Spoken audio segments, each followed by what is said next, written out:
ইতিমধ্যে গম পাইছেই কলিয়াবৰৰ বিভিন্ন সাংস্কৃতিক অনুষ্ঠান তথা আমাৰ শ্ৰদ্ধাৰ কলিয়াবৰ সমষ্টিৰ বিধায়ক তথা ৰাজহ মন্ত্ৰী মহোদয়ৰ ব্যৱস্থাপনাত আৰু বিভিন্ন অনুষ্ঠানৰ সহযোগত 18 তাৰিখে পুৱা 8:30 বজাৰ পৰা এই ক্ষেত্ৰত 53 সংখ্যক আমাৰ প্ৰাণৰ শিল্পী জুবিন গাৰ্গদেৱৰ জন্মদিনটি উদযাপন হ'ব।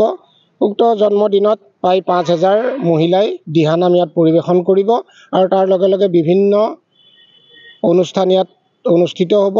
লগতে আমি জনামতে প্ৰাণৰ শিল্পী জুবিনদাৰ নাহৰ গছ প্ৰিয় আছিল। প্ৰায় 53 জোপা গছপুলি নাহৰ গছপুলি ইয়াত ৰোপণ কৰা হ'ব। তাৰ উপৰি এই ক্ষেত্ৰখনত